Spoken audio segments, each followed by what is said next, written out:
እንደሆነ ግን ተስፋ ቆርጬ ነው አቅሜ ተሟጠቀ። ሁሉም ሲፈልጉ ይጠሉኛል፣ ሲፈልጉ ደግሞ ለአንድ ሰሞን ከኔ ጋር ይዋደዳሉ። ዋጋ ኖሮኝ አያውቅም። ማንም የሚጠቅመኝና የሚሰልቸኝ አይመስላቸው። የራሴ ህይወት የሚኖረኝ ሰው የመሆን እንደነሱ ከነሱ እኩል የተፈጠርኩ አይመስላቸው።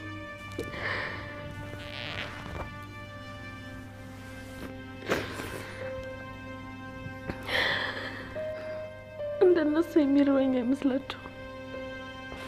ለመኖር የተፈጠርኩ ሳይሆን ሁሌም በእነሱ ዙሪያ ሆኜ እነሱን ለማድመቅ የእነሱን ፍላጎት ብቻ ለማሳካት የተፈጠርኩ ነው የሚመስላቸው። ታውቂያለሽ፣ እኔ ወሬ ላይ ብዙም አይደለሁ፣ ግን ከጠቀመሽ አንድ ነገር ልንገርሽ። በእኔ ህይወት ውስጥ ያላለፈ የመከራ አይነት የለም። ዛሬ እንኳን ያለሁበት ቦታ ላይ ለመድረስ ሞት የሚመስሉ ብዙ ህይወቶችን አሳልፌያለሁ። እዚህ ከመድረሴ በፊት በረሃብና በጥም፣ በእጦትና በችግር፣ በስቃይና በሳት ውስጥ አልፌያለሁ። ብዙ መቃብር ያልወረድኩባቸው ሞቶች፣ ብዙ ሺህ ሰውን የመራ ፈተናዎች፣ ለመኖር ስል ብዙ የማስመሰልና ከአንገት በላይ የሆኑ ሳቆች፣ ብቻ ብዙ ነገሮች አልፈዋል። እሱን ቀስ ብዬ ሌላ ጊዜ እነግርሻለሁ የኔ ንግስት። ብቻ አንቺ በጣም እንደማፈቅርሽ ወቂልኝ። አሁን ባለሁበት ሰዓት ከአንቺ ውጪ የማመሰግንበት ምንም ነገር የለም።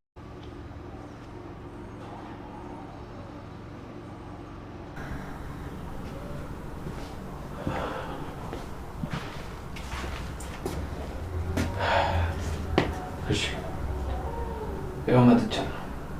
ምንድን ነው የምታናግረኝ የፈለግሽው? እንዴት ነህ የኔ ናታን? እየተጽናና ነው? ደህና ነኝ። ምን ሆናለሁ? በተፈጠረው ነገር በጣም አዝኛለሁ። እሱን ልትነግሪኝ ነው እዚህ ድረስ የመጣሽው? አይ እንደዛ አይደለም፣ ስለሌላ አስፈላጊ ነገር ልነግርህ ነው የመጣሁት። ስላንተና ስለ ያፌት የምነግርህ ነገር አለኝ።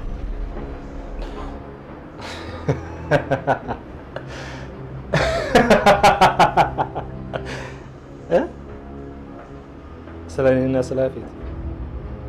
ኧረ እባክሽ። ቆይ ስታይኝ አሸንጉሊት ነው እንደ ይመስልሽ? ወይስ ስትመጪና ስትሄጂ አጨብጭቤ የምቀበልሽ ነው ይመስልሽ? እንደምታስበው አይደለም። እባክህ ተረጋጋና አዳምጠኝ። ማወቅ ያለብህ ነገር ስላለ ነው። ስሚኝ ኤፍራታ፣ ለአንዴና ለመጨረሻ ጊዜ ነው የምነግርሽ። ከዚህ በፊት ደጋግሜ ላናገርሽ ሞክሬያለሁ። ለፍቅራችን ብዙ ታግያለሁ። የሆንኩትን ሁሉ እያየሽ አንድም ሳታዝኝልኝ በስሜት ተጫውተሻል። አሁን ግን በቃሻል። ከዚህ በኋላ አንቺን ማየትም ሆነ መስማት አልፈልግም። ጭራሽ እዚህ ድረስ ስለ ያፌት ልታወሪኝ ነው የመጣሽው? እባክህ እንደሱ እኮ አይደለም። አንዴ ብቻ ተረጋግተህ አዳምጠኝ። አታሳብጂኝ ሴትዮ፣ በከንቱ አትልፊ። እኔ የራሴ ህይወት አለኝ። እኔ መጫወቻሽ አይደለም። ሂጂ ጫው ወዲ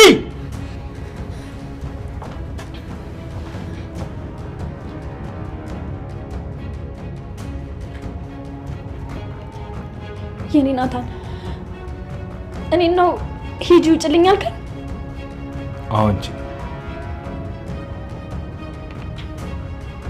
ምናልባት ባለቤቴ የት ሄዳ ይሆን እያለ እየተጨነቀ ነው። ናታን የኤፍራታ ልብ ሰበረው። እንዴት? ለምን? ሰላም አለይኩም ወራህመቱላሂ ወበረካቱ። ውድ የሀገሬ ልጆች፣ ውድ የቻናሌ ተከታታዮች እንዴት ናችሁ? ልኝ ደህና ናችሁ ወይ? በያላችሁ በሰላማችሁ ብዝት ይበልልኝ ማለት ነው። ላይክ ሰብስክራይብ አድርጉኝ ወዶቼ፣ አበረታቱኝ። እንግዲህ ከትናንት የቀጠለ ድራማ ክፍል ሀረግ ድራማ ክፍል 80 ማለት ነው። ያው በትናንትናው ዕለት እኛው እንደምናውቀው ያፌት በስካር መንፈስ ሆኖ አባቴ ምናምን እያለ ተናግሮ ነበር ማለት ነውና ያው እሷም ደግሞ ኤፍራታ ንገረኝ ምንድነው ምናምን እያለች ነበር ማለት ነው። ማወቅ ፈልጋለሁ ምንድነው ምናምን እያለች ነበር። እሱ ደግሞ ስካር ላይ ስለሆነ ተኝቶ ነበር ማለት ነው ያፌት። ስለዚህ ጧት ተነስቶ ያፌት ሞኙ ምን እንዳልክ አታቅም እና ኤፍራታን ስሟት ሲወጣ ያው ኤፍራታ ደግሞ ግንባሯን ጥርግ አረገች ማለት ነው ስለ ሳማት። በነገራችን ላይ የማይወደን ሰው ሲስመን ከባድ ነው በጣም ማለት ነው እና ስሜቱ እና ኤፉም ተነስታ ከእንቅልፏ ቤዚ ጋር ደውላ ቤት ልመጣ ነው ናታን አለ ወይ ምናምን ብላት ሄደሽ ማለት ነው። እና ስለዚህ ናታን ደግሞ ቤት የተኛ መስሏቸው ነበረ። አብዛኛውም ተነስቷል ማለት ነው። ያው ቤት ደርሳለች። ወደ እነ ቢኒ ስንመጣ ደግሞ ያው ቢኒ ጠርጥሯል ዳግም ከአቤላ ጋር ጺን እንዳገናኛቸው በደንብ አውቃል ማለት ነው። ግን ያው ዳግም ደግሞ ያኔ አቤላን ይፈራዋል ማለት ነው ይመስለኛል ይፈራዋል እና የሆነ አንተን እንዲያገናኛት ምናምን ሲለው ቢኒ አይኔ አይደለሁም ምናምን ብሎ ተንቀጠቀጠ ማለት ነው። እንግዲህ እውነቱን ያወቀለት የወይልክ ማለት ነው። አፍጦ ሲያብለ ራሱ እንዴት አንዱ ሲሆነ ጥፋት አጥፍታቸው አፍጦ ሲያቸው እኮ እንዴት ነው። እና ውዶችዬ ያው ኤፍራታም ቤት መጣች፣ ናታንም ከውጭ መጣ ማለት ነው። ያው እንግዲህ ሀዘኑን ለመስራት ያኔ የውስጡን ስሜት ለመስራት ዱብ ዱብ እያለ ነው ማለት ነው ስፖርት ናታን እና እንነጋገር ምናምን ስትለው ከዛ በፊት ቤዚ ለናታን ቁርስ ምን እንድነው የሚወደው ምናምን ብላት ጠይቃት ኤፍራታ ደግሞ ሁሉን ነገር ይወዳል እኔ ምሰራለት ምናምን አልቻት። እሺ ምናምን ተባብለው ማለት ነው። ያው እንግዲህ ናታንም እንደመጣ ቤዚ ክላስ ጠብቂኝ አላት። ቤዚ ክላስ ጠብቀው ያው ሊሰማት ፈቃደኛ አይደለም ማለት ነው። እንግዲህ ናታን ምንድነው የምትነግሪኝ ስላት ደህና ነው ወይ ምናምን እና ለዚህ ነው እንደመጣሽ ምናምን ሲላት ያው ደህንነቱን ስትጠይቀው ስላንተና ስለ ያፌት ስላወራህ ነበር ስትለው ስለና ስለ ያፌት ብሎ በቃ ያኔ አሾፈባት ሳቀባት ምናምን ማለት ነው። ግን ልቧ ተሰብሯል። በቃ ያው ያፌት እንትላ ናታንም በቃ ውጭ አላት ከክላሷ አስወጣት። በቃ እሷም ደግሞ በጣም ስሜቷ ሲነካ ነሰራት ማለት ነው። ነሰራትና ናታንም ተናዶ ወጣ። እነ ቤዚም እና እዚህ የሚቆጨኝ ነገር እንዳታረግ ምናምን አሉት ማለት ነው። ሉሊት ደግሞ የድራማው ድምቀት ሉሊት በቃ ነገር አትቋጥርም ማለት ነው። ስለዚህ መነገሯን አለመነገሯን እያለች ታስባለች ስለ አባቷ ሞት ማለት ነው። ያው እንግዲህ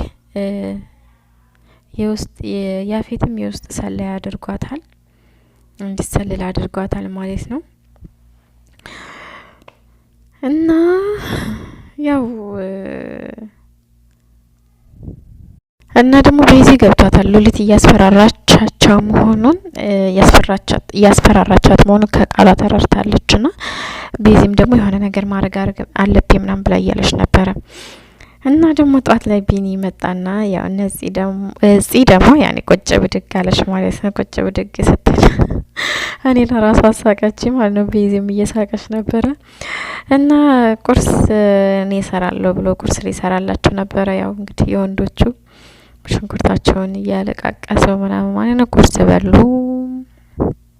ከዛ ያው እንግዲህ ሉሊት ከያፌት ጋር ተገናኘች። ያፌት ደግሞ ወጥመድ ያው ቤት ውስጥ እንዳልኳችሁ የቤት ውስጥ ሰላይ አድርጓታል ማለት ነው። እንግዲህ ፖስታውን የሚያስቀምጠችው እሷ ናት ማለት ነው። ስለዚህ ጺ እንድታቅ ማለት ነው። እና ኤፍራታም ቤት ሄዳ በቃ አለቀሰች። እኔም ደክመኛ አይመስላቸውም አይራዱኝ ምናምን እውነቷን ነው። አሳዘነች በጣም ቤት ሄዳ ደግሞ ያፌት መቀፍ ሲያረጋት አሳዘነች ማለት ነው። ግን እኔ ይመስለኛል እንግዲህ ያፌትን እንዳታፈቅረው እንጂ በችግሮቿ ሁላም በዋን ሁሉ ችግሯን እየተጋፈጠላት እንግዲህ ያው እሱም ችግሩን ያለፈበትን ምናምን ሁኔታ ምናምን ነገራት። እንግዲህ ሳምንት የሚፈጠረውን ደግሞ እነሱ ጋር እናያለን ማለት ነው።